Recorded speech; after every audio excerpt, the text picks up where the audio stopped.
Negligência da segurança espiritual. Se o médium for negligente com isso, vai desviar também do seu trabalho. Vai dificultar e acabar desviando o trabalho. O que seria isso? Ignorar práticas de proteção e discernimento, expondo-se a influências espirituais negativas ou prejudiciais. Vigiai. Se eu não analiso, se eu não me lembro, João Evangelista diz assim: testai todo o espírito para ver se provém de Deus. O que ele quer dizer com isso? Todo o espírito provém de Deus, mas com que intenção este comunicante está vindo? Ou seja, com a intenção de ajudar, ou seja, no nome de Deus, nesse sentido de vir para passar uma informação, para trocar alguma coisa, ou veio com a intenção de prejudicar. Muitas vezes o médico, por não estudar, ele diz assim: mas o espírito é engraçado, porque eu acho que é um espírito muito bom, porque ele estava muito tranquilo, muito calmo. Se você pegar o livro Diálogo com as Sombras, o Hermínio Corrêa de Miranda vai dizer que os espíritos extremamente arraigados ao mal são calmos. Ele é calmo, ele tem tipo ficar bravo. Ele está consciente do que ele está fazendo. Ele planejou aquilo. Ele planejou desestruturar a sua vida, ou a reunião mediúnica, ou aquela casa. Então está tudo certo, dentro do planejamento dele. Não tem motivo dele gritar, dele brigar, dele esmurrar. Ele chega e fala: tudo tranquilo. No Diálogo com as Sombras, o Hermínio chega a dizer que é um momento em que um espírito veio se comunicar, e ele é como que um advogado das sombras. Ele chega a tentar abrir um processo, abrir o documento para ler o processo para ele, por que eles estão perseguindo aquele indivíduo. Eles julgaram aquele indivíduo e tem uma peça. Não sei se aqui é dado direito, alguém conhece, peça é o processo direito daquela pasta. Ele vai abrir a pasta, só que acontece, o plano espiritual de alguma forma ajuda, e quando ele abre falando dele próprio, do próprio advogado. E ele está tentando explicar por que ele persegue aquele fulano. Porque, tipo assim, na vida passada, só que ele começou a ler, ele está falando dele mesmo.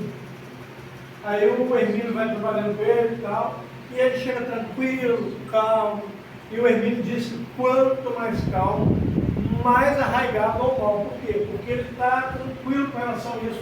Ele já sabe o objetivo dele, está bem estruturado na mente dele. Ele já sabe o que ele quer. Então, não se testa o espírito pela sua calma. Se testa pelo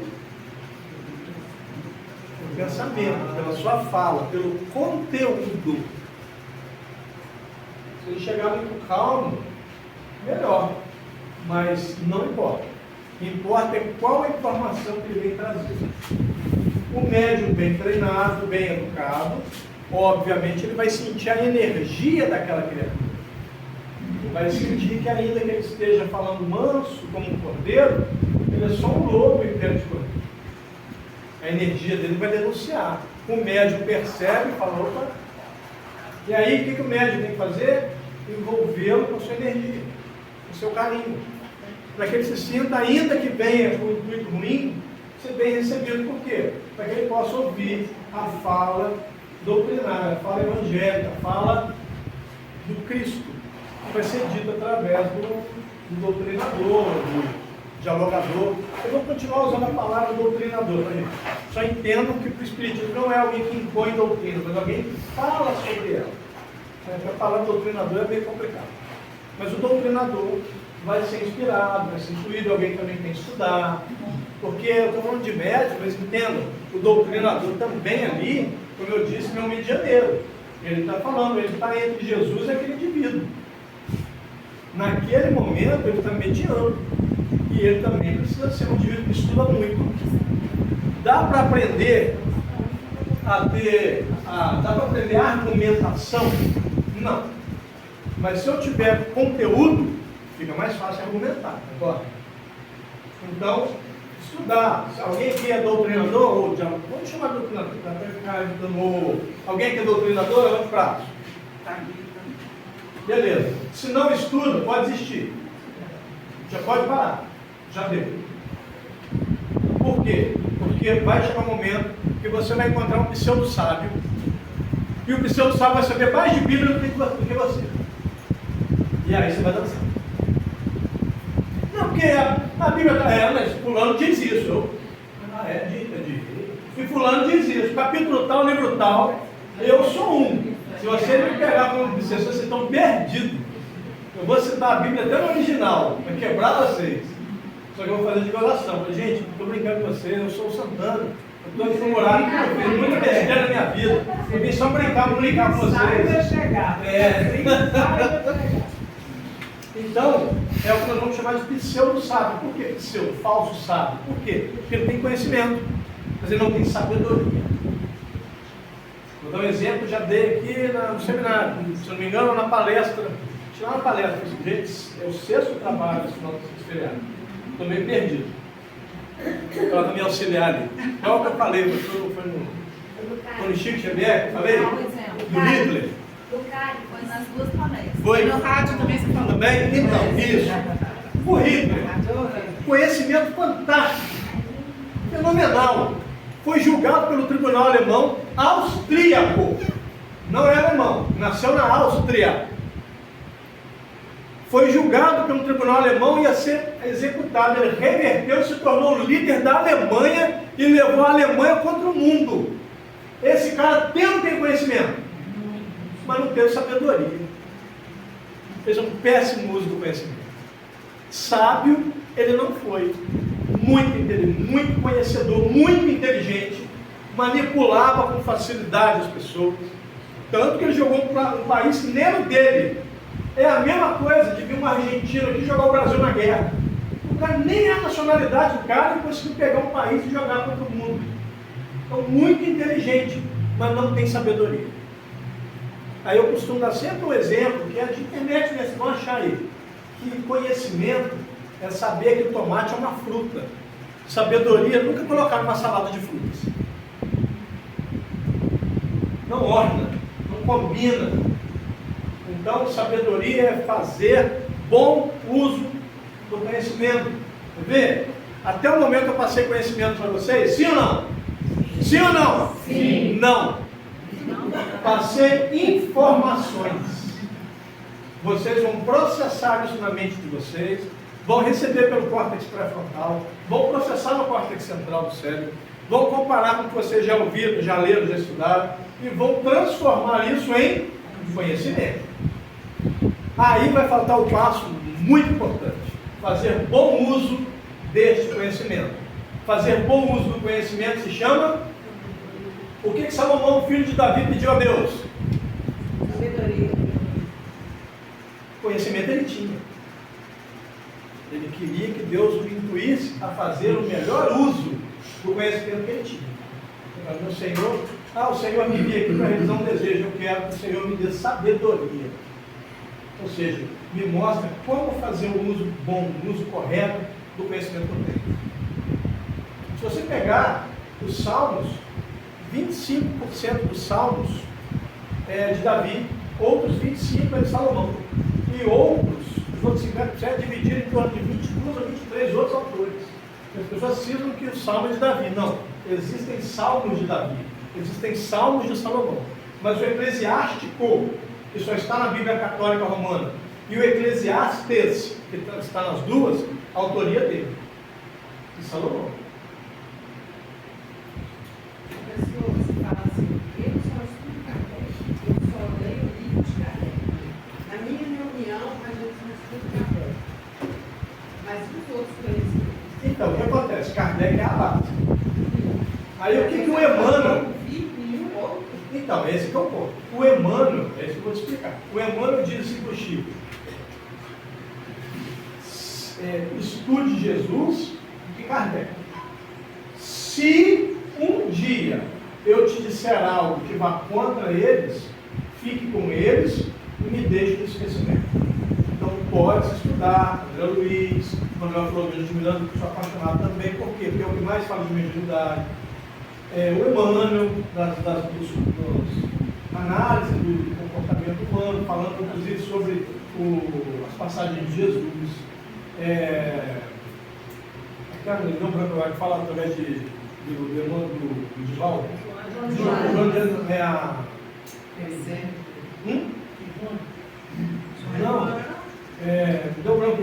Ela escreveu Primícias do Reino.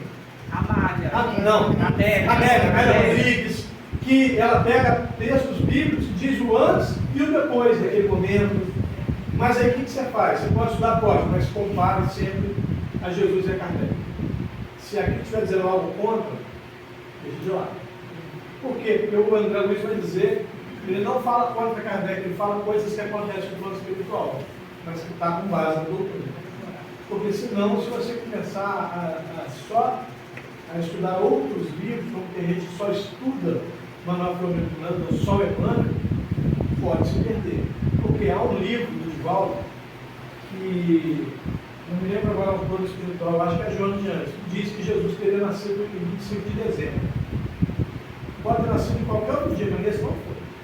Isso é historicamente provado. Uma mulher lá da minha casa, Caminho da Luz, ela mandou uma carta para ele, dizendo que, como assim? Porque não é compatível com a história, o momento, a temperatura, nada disso. Aí o Divaldo falou assim, minha irmã, isso é liberdade poética da autora. Então, quer dizer, aí vai confirmar uma coisa que não é real, então pode acontecer. É a hora que eu vou comparar. O que o Kardec nos diz acerca da parte científica da doutrina? A doutrina tem que evoluir de acordo com a ciência. A parte evangélica não. A parte ligada ao evangelho é o que está lá. É o que Jesus ensinou. A parte filosófica é o conceito da própria doutrina, que é uma filosofia de vida. Mas a parte científica tem que evoluir junto com a ciência. Mas aquilo que não é para evoluir está ali, do jeito que está. Então eu tenho que analisar isso. A história mostra que Jesus não teria como nascer no nosso calendário atual em 25 de dezembro. A igreja estipulou isso sem enganar ninguém. A igreja falou assim, vamos determinar uma data para se comemorar o aniversário do nosso Senhor. Existia uma festa de solstício que era um bacanal a céu aberto. Os transexos na rua, todo mundo, e eles queriam acabar com isso. Instituíram o aniversário de Jesus no meio dessa festa. Para acabar, mas já acabou a festa. Os cristãos não iam mais nessa festa. Era o aniversário de Jesus, eu vou na festa, eu não vou. Então isso foi estipulado. Ninguém sabe. Cientificamente, no calendário atual, há uma chance ele teria nascido em abril. E muito provavelmente aos 17 de abril. Não tem nada de certeza. Então não é porque o Espírito Santo que eu vou ter que aceitar. Comparar com Jesus e Kardec. A história, a parte científica, a história é ciência. História é a ciência que estuda os fatos passados para a melhor compreensão de presente e futuro. Errei? Professor de história, historiador. Confirmando que a cada um o seu direito. E ele é especialista. E ciência, que estuda os fatos. Por exemplo, Jesus nasceu no ano 1? Não. Ele nasceu próximo do ano 4, antes da nossa contagem de tempo. Porque o governante daquela região citado na Bíblia é de 4 a 8 antes de Cristo. Então não pode ser no ano 1. Isso é história. Eu não posso contra isso. Então, eu tenho que estudar Kardec, é a base. Posso estudar os outros, mas tem que sempre ver. Estou contrariando o argumento de Kardec? Não, então não tem valor. Entendeu? Pode sim, claro, o André Luiz nos dá uma base como é o plano espiritual. O Kardec nos dá uma base rápida. Porque não dá para ele ficar contando por aquilo. Mas o André Luiz conta as experiências dele, que é fantástico. Saber das zonas umbralinas, saber da consciência pesada. Tem um trecho que eu acho lindo, que o avô dele está juntando lama, puxando lama para ele, assim, mas gente, então, pirou. Aí o espírito está guiando o André, ensinando para ele a tocar na determinada posição na cabeça, e conseguir ver o que o pedido está vendo. O avô dele está vendo dinheiro, puxando dinheiro para ele, mas na verdade está puxando lama. Ele morreu apegado na terra. Então a gente tem essa noção. Né? O Kardec fala sobre isso, sobre esses apegos que nos prendem. O André Luiz nos dá exemplos, que eu acho fantástico. Então pode estudar, deve, mas não pode esquecer que a base é Jesus e Kardec. Beleza? esse ponto sem influência espiritual, ou seja, falando já, né, o indivíduo tem que vigiar, porque corre isso, qualquer um de nós, sem exceção. Ninguém que é um espírito puro a ponto de não ser influenciado negativamente. Todos nós, em qualquer momento. Entendeu? Por exemplo, tem uma coisa que eu nunca sou influenciado negativamente, uma só. Eu tenho um ótimo gosto musical. Eu sou metaleiro. O melhor estilo de música que existe. Vocês podem discordar, mas vocês estão todos errados. Mas eu gosto.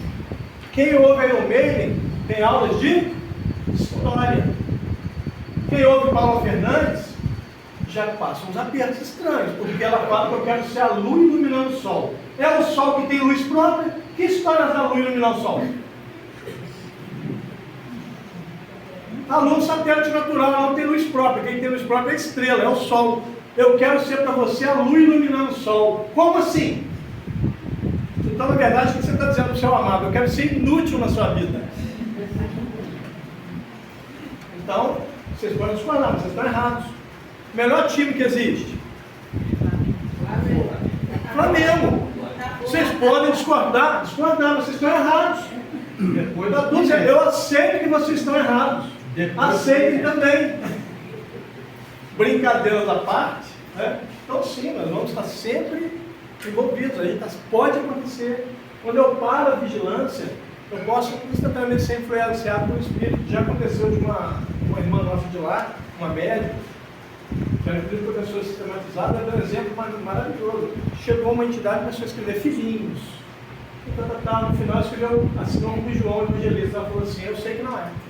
Eu não tenho moral para receber uma entidade como essa. Na reunião seguinte, essa entidade incorporou rindo, porque queria enganar. Filhinhos. E assim como João, ai que lindo João. Pronto, dançou, irmão. Acreditou que João Evangelista incorporou em você. É o exemplo que eu dei. Acho que eu palestra de ontem. Mais uma vez eu perdi. Mas eu falei um dia desse aí, num lugar, que o Divaldo disse assim, ele recebeu uma comunicação de Terezinha de Jesus. Aí quando terminou, ele falou assim: Joana, eu não tenho moral para receber uma comunicação de Terezinha de Jesus. Ela falou: não tem mesmo não, eu recebi e passei para você. Então, se ele fala: nossa, eu estou podendo, hein? Terezinha de Jesus, eu arrebentei. Se ele cai nessa, acabou, está buraco. Desrespeito pelos limites dos outros. Ignorar os sentimentos ou necessidades das pessoas que buscam orientação, tratando-as de forma insensível e desrespeitosa. Ah, pelo amor de Deus, por causa disso, besteira. Nunca, jamais, em tempo algum, diga para alguém que o que ela está passando é besteira. Nunca, jamais, em tempo algum. Nunca. Não, só não muito, não mesmo. Por quê? Porque aquilo está incomodando aquela pessoa. Pode ser besteira para você, mas aquilo que te incomoda pode ser besteira para ela. E você não vai querer ouvir isso. Ah, estou precisando disso, sabe? Porque meu filho tirou 0. Ah, besteira? Mas está incomodando. Por que é besteira? Então isso é um desrespeito. A pessoa vem buscar ajuda, vem receber tanto o espírito como o assistido, aquele que vem, está passando pelo processo de obsessão, que você está tratando com respeito. Nós não sabemos o que aquilo está causando naquela pessoa. Eu tive 2 casos, um paciente e uma paciente, épocas diferentes, perguntaram para mim no final da terapia: posso fazer uma pergunta? Claro, era besteira, não era? Eu virei e falei assim: não era. Mas não, de jeito nenhum. Não mesmo, não. Agora é. Ué, por quê? Porque agora não te incomoda mais.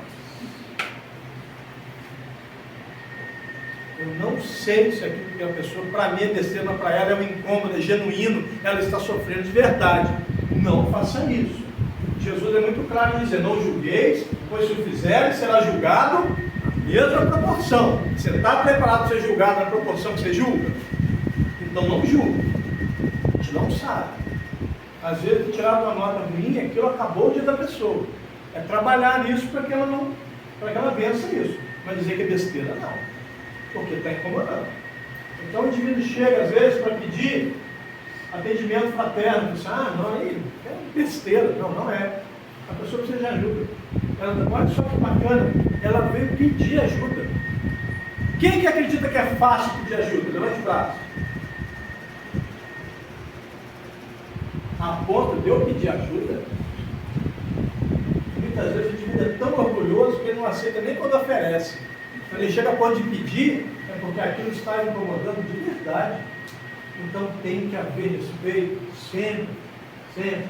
Por quê? Porque nós já estivemos na situação de necessidade e podemos estar daqui a um tempo de novo. E como que eu quero ser tratado? Com respeito e com carinho. E é assim que eu tenho que fazer. Você tem como provar isso? Tem. Capítulo 7, verso 12 do Evangelho de Mateus. Farás ao teu próximo somente o que queres que o teu próximo te faça. Quer ser tratado com carinho? Trata com carinho. Quer ser tratado com respeito? Trata com respeito. Simples assim. A regra é clara. Jesus deixou muito claro isso. Na dúvida, tem a chamada regra de ouro. Mateus 7,12. Vou fazer isso não, porque se fizesse comigo eu não ia gostar. Essa é a regra geral, a regra de ouro. Inverter os papéis. Inverter os papéis. Inverter os papéis. E se fosse como você? Realmente. Você tem razão. Claro que eu tenho. Jesus que escreveu, a razão é minha, dele. É claro que está certo. Foi ele que escreveu. Ele citou, não foi ele que escreveu, ele ditou. Falou e Mateus decidiu registrar. Então, as pessoas buscam muitas vezes orientação. E às vezes falam, não, que me falaram que eu estou obsidiado. Quem está obsidiado? Respeite.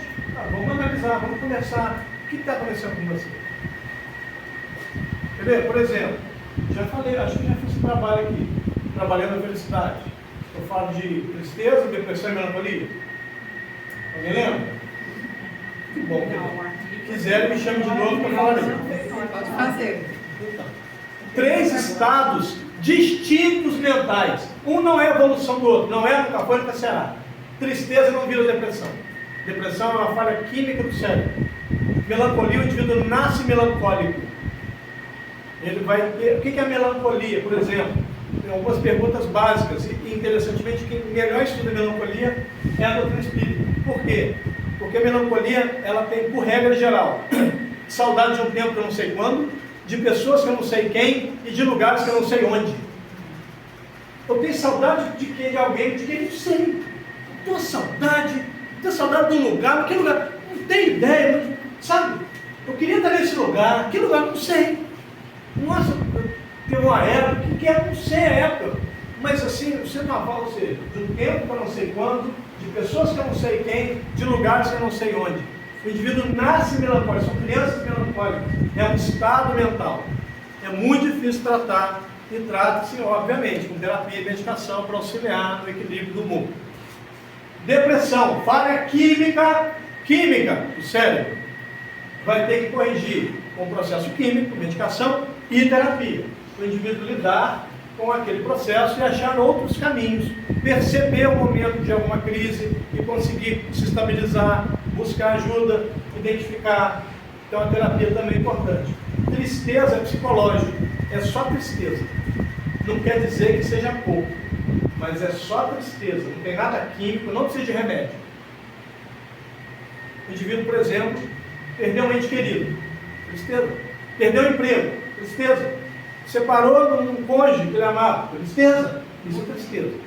Claro que existe um processo de tristeza tão violento, tão profundo, que ele vai se tornar aquilo que nós chamamos de depressão mecânica.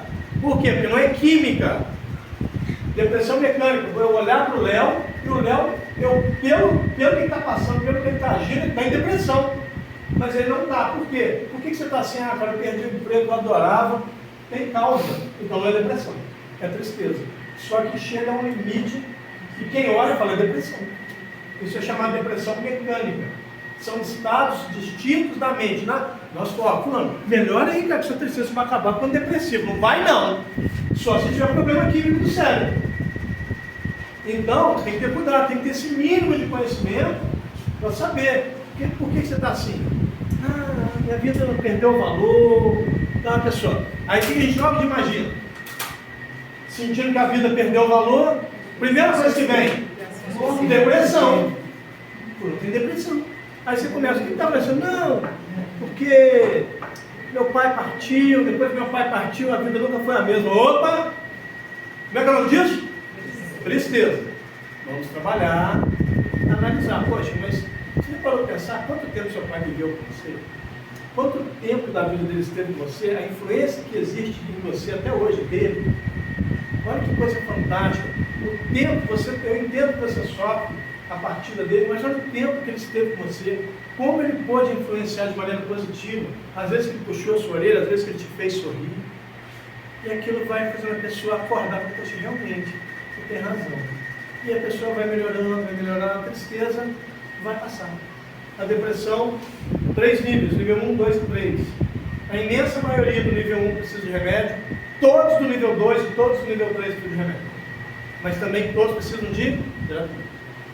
Então é saber, indicar. É espiritual? É. Não é? Encaminha. Para a pessoa fazer tratamento. Ver se algum médico da cidade pode ajudar para fazer o diagnóstico e medicar. E também fazer, obviamente, o tratamento espiritual paralelo, se for necessidade.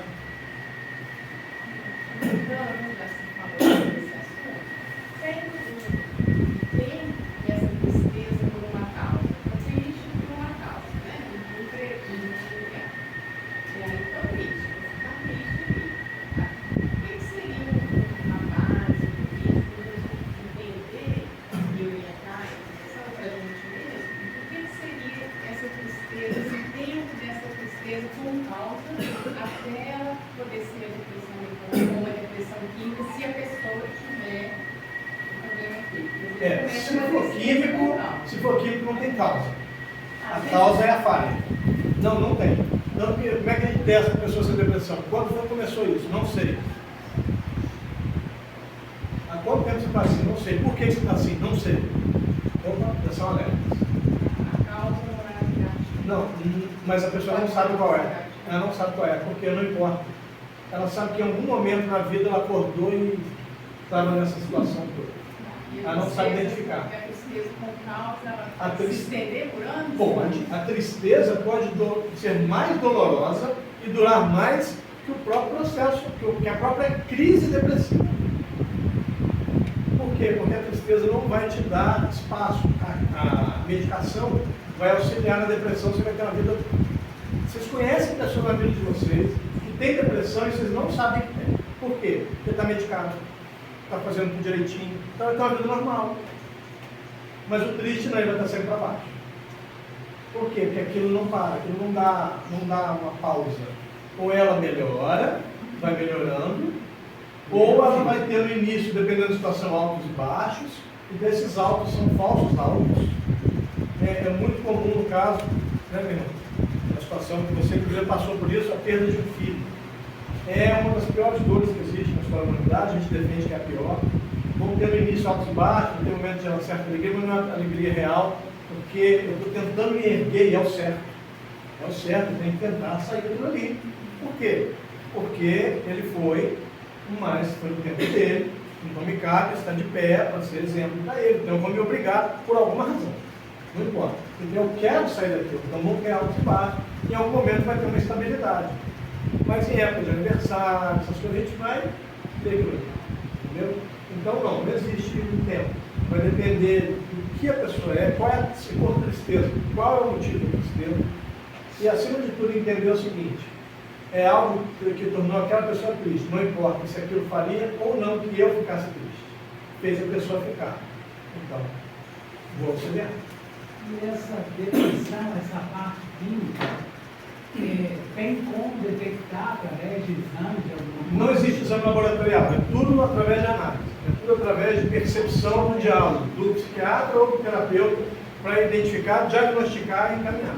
Se for um psicólogo ou um psicanalista que fizer o diagnóstico, encaminha para um psiquiatra para ele medicar. Se for o próprio psiquiatra, ele mesmo já vai iniciar o processo medicamentoso. Aí, mas eu tenho medo de ficar grogue. Pode acontecer, porque o cara não é adivinho, ele é médico.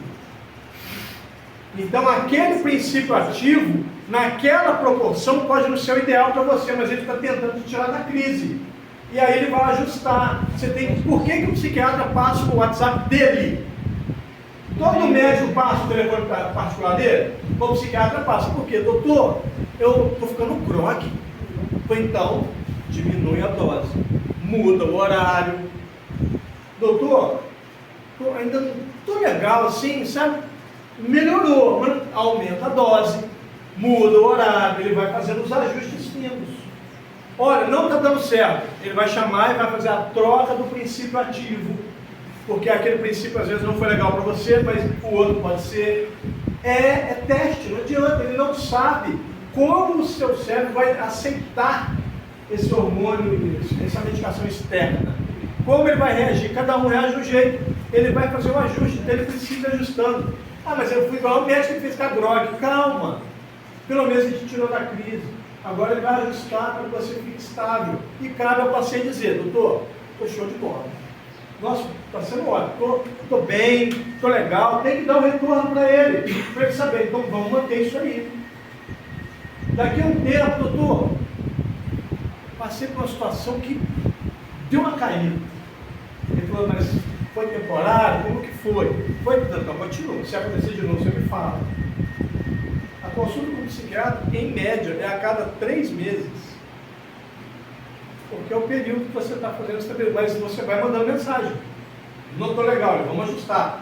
Não deu certo, ele vai te chamar, vem no meu consultório. Vamos mudar a medicação. Aí ele vai fazer uma nova receita. Se for tarja vermelha de controle ou tarja preta, ele tem que receitar.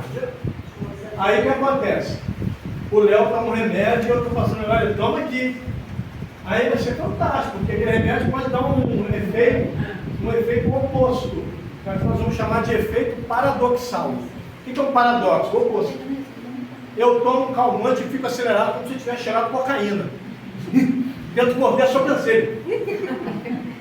Mas é calmante, mas para ele não deu. Então quando alguém chega assim, toma isso aqui, bobo, se você tomar. Bobo se você tomar o remédio dos outros, vai no médico. Ele vai medicar, vai fazer um teste, às vezes ele tem amostra, usa a amostra melhorando, então pode comprar. Se não, vem, então eu vou trocar a receita. Ele recolhe a receita, rasga, faz de outro princípio ativo. Ele vai saber, ele estudou para isso, para saber para cada um como funciona. Não é regra absoluta. Cada organismo reage de um jeito. Pobre e infeliz que cisma de continuar bebendo porque está tomando tarja preta. Que é uma decisão dele, mas vai ter que enfrentar as consequências. Ah, o que acontece? Eu tiro o efeito do remédio? Não. Se você tiver um mínimo de conhecimento da biologia, vai entender que quando o álcool entra no sistema, ele expulsa do fígado a medicação. Então o remédio que ia durar 6 horas, dura 4. Aí você vai ficar 2 horas exposto. E existem medicações que a reação com o álcool é desastrosa, dependendo do indivíduo, pode levá-lo à morte. Você quer se tratar? Então entenda, o álcool já não vai ser uma opção para quem toma tarja preta. Não é uma opção. Vai ter que entender. Ou quer ficar saudável, ou quer morrer. Aí então não precisa nem remédio. Fica de jeito que não. Morre de cirrose, né? Não precisa nem se preocupar, não vai gastar com médico. Então se você quer melhorar, entenda, o cara preparou-se para isso. 6 anos de medicina. E dependendo da especialização, pode ser até mais 6, se for, por exemplo, cirurgia plástica. Entendeu? A maioria, no mínimo, mais 2 anos de especialização. Então o cara estudou 8 anos. Você nunca pôs o pé na faculdade de medicina, acha que é médico.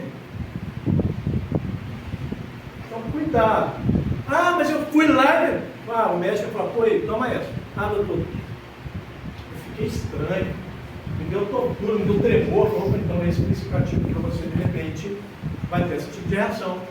Outra coisa, por misericórdia, se você for ser medicado, não leia a bula.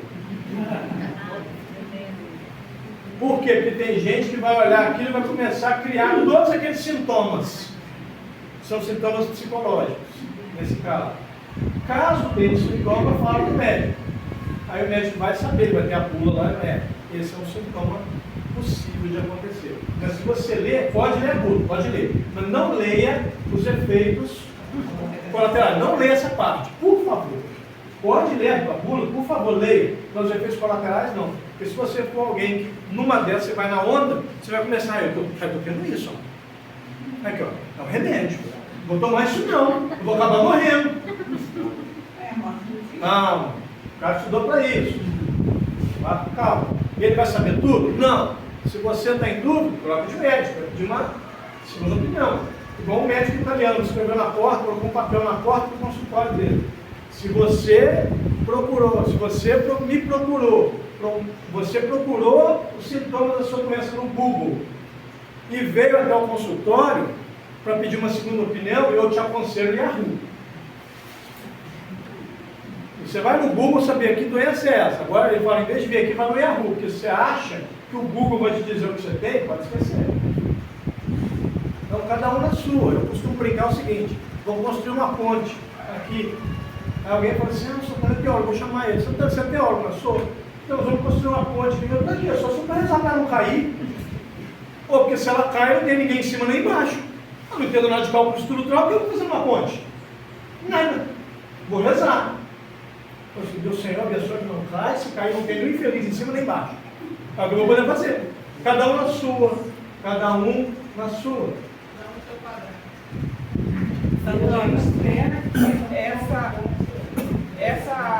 Esse feedback que você deu aí sobre melancolia, tristeza e depressão, a Chile até estava comentando comigo aqui. Isso é realmente o olhar da gente, a gente que trabalha com atendimento fraterno, a gente tem que estar muito antenado para isso.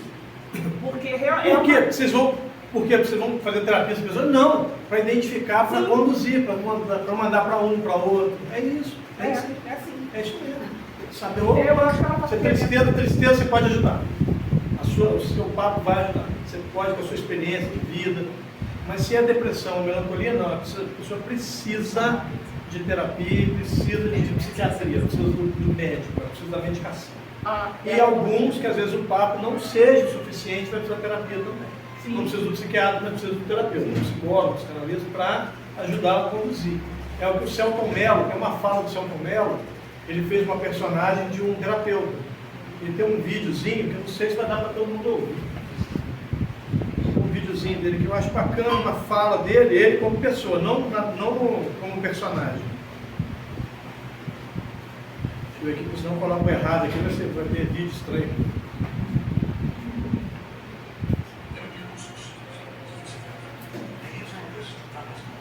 Não dá para ouvir, né?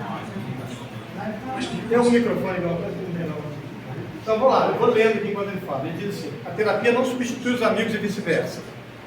Que tem isso, tem coisas na mesa do bar que a gente vai falar, nós amigos falamos, mas tem coisas que é na terapia, que não é ali na mesa do bar, que é com um profissional, com ferramentas, com estrutura para te conduzir. Tem gente que fala, é coisa de maluco. Por que eu vou falar para uma pessoa que nem me conhece?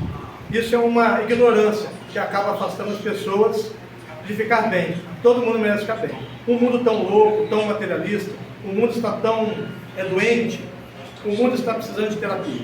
Investir em você, investir no seu autoconhecimento, investir em conhecer seus vazios, as suas dores, as suas fraquezas, as suas forças também. Todo mundo merece ficar bem. Depois vocês vieram, eu mando esse vídeo para vocês, vocês param. É bacana a fala dele. Por quê? Ele estudou para ser a pessoa e ele passou a fazer análise. Ele achou que para ele foi maravilhoso. Por quê? Vou falar com um estranho que é um problema. Às vezes é isso, é até legal, porque a pessoa vai saber a diferença de julgar. Que é isso? Pelo amor de Deus, você é sua tia, filho, é a mãe que está sofrendo. Mas por quê? O tio pode sofrer com um sobrinho morreu, não? Manda o tio conversa dela. Então, esse é o ponto. Então, chegou esse mínimo de conhecimento para acolher, encaminhar e auxiliar. Te garanto, se a pessoa não estiver bem, você sempre fará parte das orações dela. Por causa da gratidão. E às vezes também existem algumas situações que falta para a gente paciência. Às vezes uma pessoa vem se procurar para algum comentário, alguma coisa assim, e a gente às vezes até conversou sobre aquilo ali. Aí vem uma segunda vez, mas já te falei isso. E qual foi a vez aqui, quem aqui nunca precisou ouvir, pelo menos uma vez na sua vida, 2 vezes a mesma coisa para aprender? Então por que o outro tem que aprender isso primeiro? Né? Como é que eu vou exigir que você aprenda? Primeiro eu ensinei, se eu, às vezes, 2, 3 vezes alguém me falando para aprender. Como é que eu posso exigir do outro isso? É que melhor, né? Ué. Tem que melhorar, você fala. Não, e outra coisa. Tá nervoso? Calma. Sério? Mentira. Se eu soubesse, eu tinha ficado nervoso. Nossa, ainda bem que você me avisou. O meu Cristo de hoje é o Leonardo. O Leonardo tá nervoso. Eu chego, calma. Ele, sério? Eles querem me socar. Eu falo assim, Léo, volta na respiração. Só, não, esquece, Léo. Só respiração. Respira. Calma. Olha para aquele ponto ali, aquela flor. Descreve para mim aquela flor. Não, como assim, cara, só descreve. Esquece essa. Descreve aquela flor. A mente dele vai se organizando, ele vai se acalmar. Agora você vai falar, calma, ele vai assim, mas nunca. Para uma mulher, então, nunca diga isso. É suicídio. É suicídio. Seja inteligente. Nunca diga para uma mulher, calma, ela, sério mesmo. Se eu soubesse, eu estava calma. Você nunca pode pedir calma para alguém que está nervoso. Você tem que levar a pessoa a se acalmar. É isso. E vocês passam a pessoa chega nervosa. Mas calma, fala assim, minha irmã, respira. Você tem filhos, você tem marido, você tem amigos, você tem alguém que você ama muito? Tem. Minha mãe. Então, não quero. Não, calma. Foca. Alguma coisa que sua mãe já te disse que foi muito legal? Alguma vez sua mãe já contou uma piada para você? Contou. É qual? Foi legal? Foi engraçado? Você lembra? Você pode me contar? O cérebro vai mudando o foco e aí o indivíduo.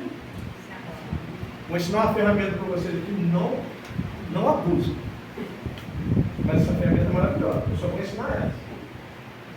Você está tendo uma sensação de ansiedade, uma crise, cuidado, ansiedade é um transtorno de ansiedade generalizado. A maioria das vezes nós estamos impacientes, isso não é ansiedade. Ansiedade é um transtorno. Aí você falou, às vezes a gente tem impaciente, você falou a palavra certinha. Isso não aconteceu, não. Ansiedade é um transtorno. O indivíduo está lá, você está assim, de repente você dá aquela crise, às vezes uma famosa crise de pânico. Aí o que está acontecendo? Seu coração está a 1000 e você está se preparando para um perigo que não existe, real. Primeira coisa, se você conseguir focar e lembrar.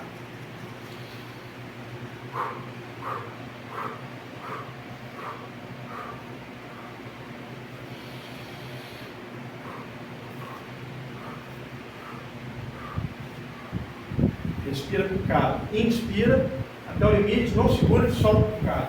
O cérebro entende que está havendo dificuldade respiratória. O que ele faz? Dá ordem para o coração desacelerar. Aí você começa a sentir que o coração está desacelerando. Aí você fala, ai, graças a Deus, está melhorando. Aí quando você tem a consciência de que está melhorando, o que acontece? Você acalma de vez. Você vê, olha só. Eu vou simular uma dificuldade para o cérebro determinar uma coisa aqui. Isso é conhecimento. Eu nasci sabendo? Não, a gente estuda para isso. Então, por isso que eu tenho que pegando o pé de você, estudar. Eu acho legal quando alguém fala assim, nossa, mas você tem muito conhecimento, mas porque eu estudei. Não veio do nada, por osmose. Então, você gosta, você acha legal ter muito conhecimento, vai ter também. Vai ser um colega, mesmo, nossa, tem muito conhecimento porque eu estudei. É só isso. Aí a pessoa diz, nossa, sua memória é maravilhosa. Memória é técnica. Mas por que eu vou memorizar uma coisa que eu não estudo? Então vai estudar. É conhecimento. Conhecimento liberta. E conhecereis a verdade. Em contrapartida, o que aprisiona? Mentira. Mentira, ignorância. Beleza? Show? Respondi todos? Sim. Uso de práticas duvidosas. Adotar métodos questionáveis ou não éticos, na tentativa de acessar ou influenciar o mundo espiritual. Já vi casos seguinte, eu quero chamar a atenção do Léo para o negócio que ele fez. Eu estou aqui, daqui a pouco eu... Meu irmão, não pode fazer isso mais que você está fazendo. Está errado. Você está jogando futebol em vez de com a sua mulher. Aí depois eu... O que aconteceu? Faz de besta. Em vez de você chegar e falar assim, vamos começar.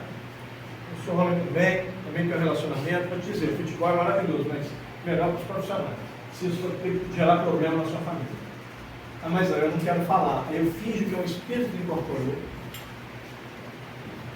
E o problema do fingir é que, primeiro, eu estou usando a minha opinião, dizendo que é um espírito. Segundo, eu estou abrindo campo em mim para quê? Obsessão. Aí vai chegar a hora que eu vou incorporar dentro. E não vai ser boa coisa. Então, essa coisa de tentativa de acessar ou influenciar os mundos espirituais. Chegar e falar assim, não, eu tive notícia do seu avô. Ele está bem. Você não teve, não fala. Ah, mas ele ficou bem. Mas, olha só, o Buda diz uma frase que eu acho linda. Ele diz assim, uma mentira pode salvar o seu presente, mas esconder o seu futuro. Alexander Pope diz, coitado do mentiroso, porque a cada mentira precisa criar 20 outras para sustentar a primeira. Mas na verdade, Léo, não tem notícia. Não, nós pedimos, mas não veio notícia dele não. Baseado na doutrina, eles falam, quanto tempo ele morreu? Ele já desencarnou tem uns 40 anos. Eu falei, tá, então, baseado nisso, há uma chance, ele já está bem, ele já está sendo amparado, isso depende de cada um, fala a verdade. Está na zona umbralina? Não sei, mas também não sei se já está sendo tratado, vai depender de cada um. Eu não posso mentir, falar a verdade, senão eu fico tentando influenciar o indivíduo. A tentativa de acessar. E aí vem essa também, a famosa tábua ou Ouija. Brincadeira do copo. Isso é maneiro demais.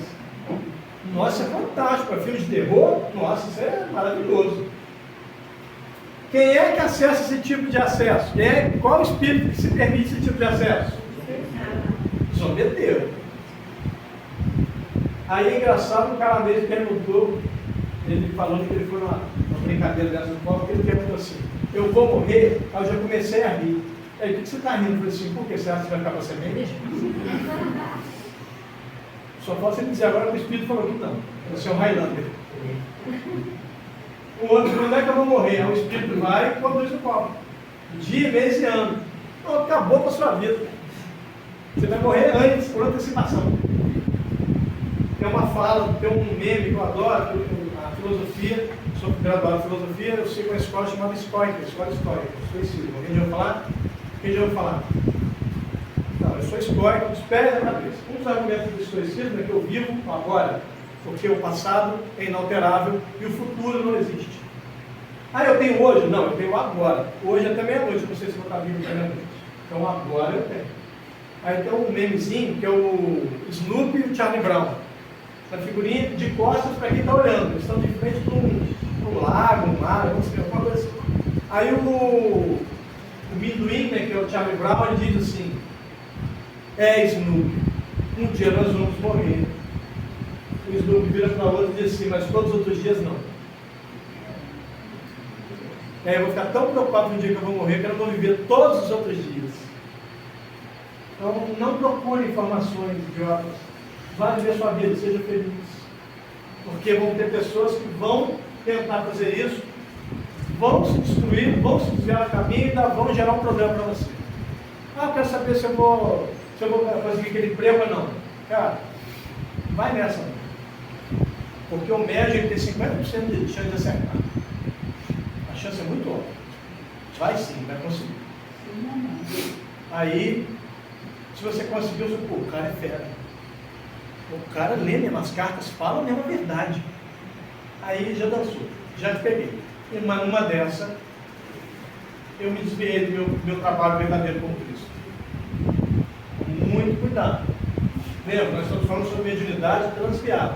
O que desvia o médium do seu caminho? Desonestidade. Inventar ou exagerar informações recebidas na prática mediúnica, em vez de fornecer comunicações precisas e genuínas. Pior de tudo é você está numa reunião mediúnica, aí o Léo recebeu uma entidade, a Fernanda recebeu uma entidade, e eu estou ali, treinado. Você vê a produção está muito baixa. Eu acho que você é demitido da empresa. A Marcela recebe também, deixa. Todo mundo recebendo e eu não. Eu, cara, vou ter que receber alguém.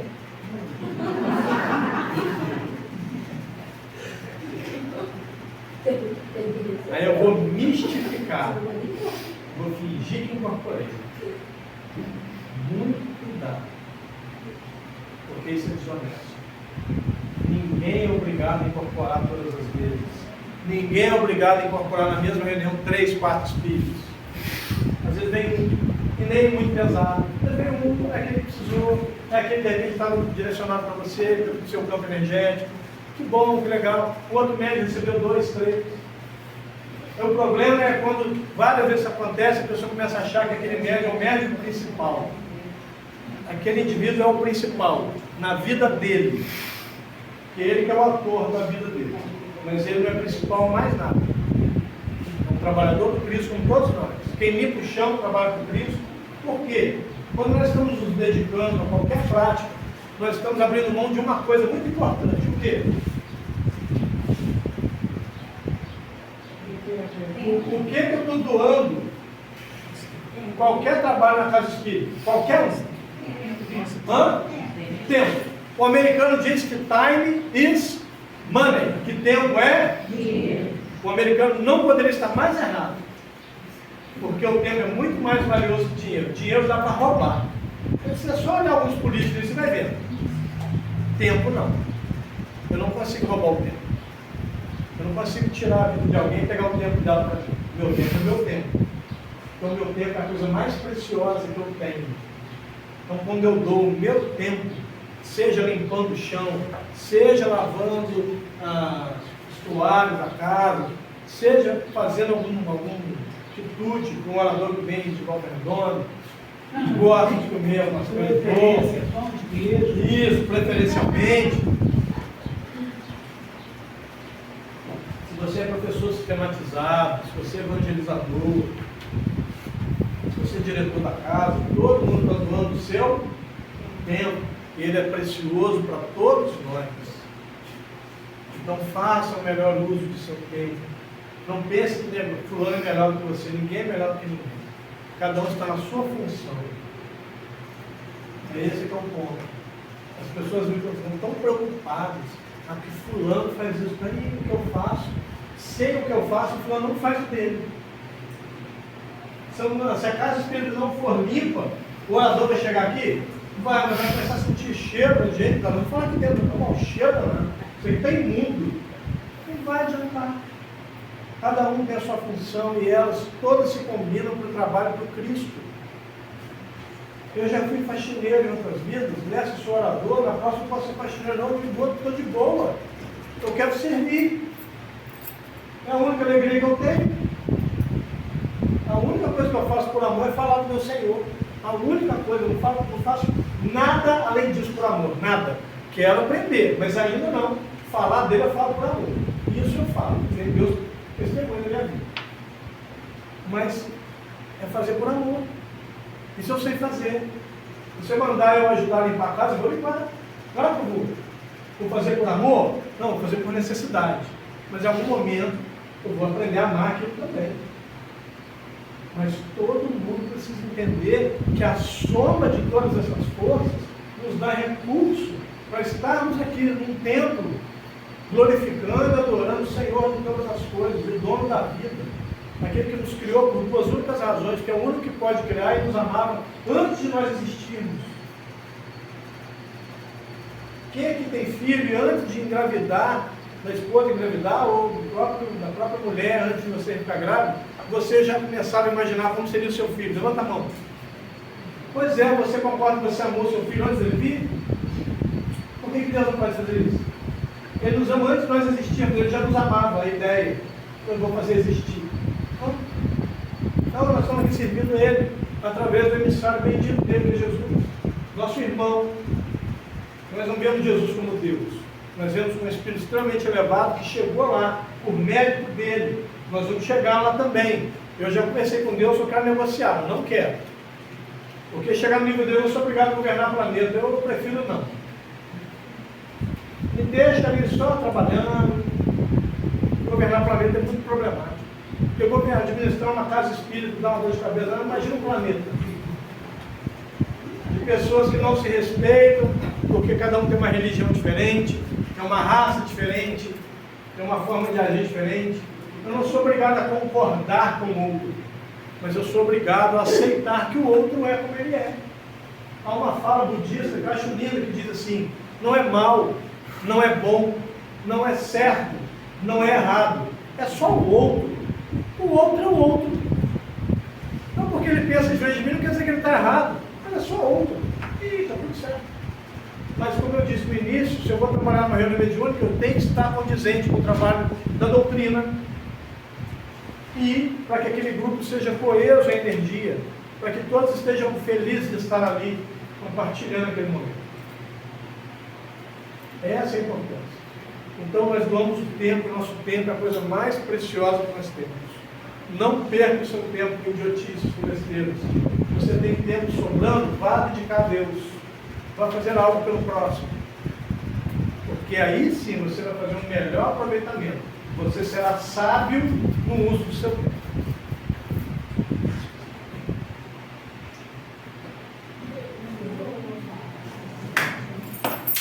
Agradeço a todos pelos ouvidos caridosos, a casa, o que mais uma vez me convidam e me dão a oportunidade de servir.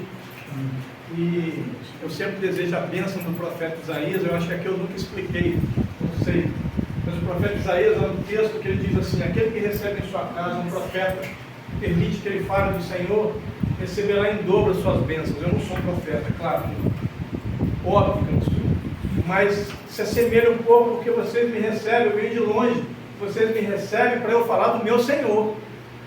Então eu evoco dos céus a bênção de Isaías sobre a vida de vocês. Que o Senhor pegue todas as suas bênçãos e elas sejam dobradas. Agradeço acima de tudo a Jesus, porque Jesus já me salvou, eu sou salvo. Jesus me salvou das trevas, da ignorância e das amarras da preguiça. Ordenou que eu estudasse e falasse sobre Ele, eu afirmo sem nenhum medo. E por enquanto essa é a única coisa que eu já sei fazer por amor na minha vida. É falar do meu Senhor e Salvador. Mas Ele me disse certa vez ao pé do ouvido: não vou limpar nenhum dos teus crimes, mas eu estarei com você até o fim, até que você pague pelo último deles. E é por isso que eu glorifico a Deus, porque na plenitude da vitória onde Jesus se encontra, Ele não se esquece de alguém como eu, que por enquanto não passo de um trapo dentro disso. Eu encerro mais uma vez, com o coração cheio de gratidão, mas encerro nas palavras de Carl Gustav Jung, um psicanalista formidável, queísta, fez com que Freud morresse, magoado com ele por ele acreditar em Deus. Mas ele defendia Deus de uma maneira brilhante. Eu encerro na fala dele, falando o que é a fé. Ele diz assim: só creio naquilo que tenho certeza. E isto por si só elimina a crença. Portanto, eu não creio em Deus. Eu sei que Ele existe. Muito obrigado. Excelente dia para todos. Até a próxima. Aí, Márcio, ele já tem um estudo pronto. E você acha que eu já não fui puxar no ouvido do Márcio? Aí, Márcio. Nada, nós já queremos Santana, já está sabendo Já Santana. tem um estudo pronto. Ele falou ontem lá na Marília. Não, mas não é o da Marília, não. O é que ele acabou de falar aí. Não, mas não é o que ela falou na Marília, não. Ele não está pronto para chamar ele que ele veio fazer. Sim, mas o que nós queremos dele já está pronto também. Não está? Tá que beleza, ele nem sabe o que já está no ponto. Já falou, vai falar. Depois eu te falo. Tá. Gratidão mais uma vez ao casal, né? Nós somos Só gratos. quem, mas se Deus quiser, vai melhorar a vida, se Deus quiser. Eu confio em Deus, primeiramente. Gratidão àqueles que puderem estar aqui presentes conosco hoje, que saíram das suas casinhas e vieram representar as casinhas de vocês. Aqueles que vieram pela primeira vez, aqueles que já vieram, mas uns tempinhos não veio na casa para estar conosco. Eu nunca tive uma pessoa que eu gosto muito, e ela me ajuda muito na espírito leal, que é a Maria, para fazer a prece final para nós. Gratidão, Maria, por tudo.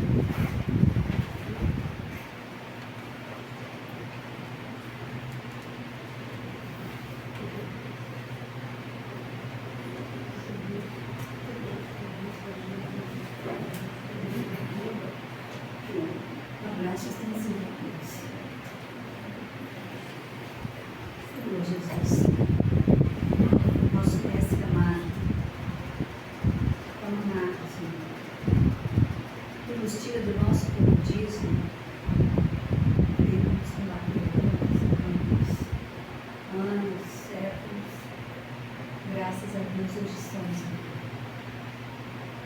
casa abençoada que nem sabemos como iniciou, embora de maneira pálida, temos acompanhado o esforço, vimos conversando com o Alexandre, que estávamos descendo as escadas, e o coração da gente batia forte, pela garra, pelo esforço, pela união dessa equipe formada já há tantos e tantos anos, lá no cantinho da Elizabeth Montanha.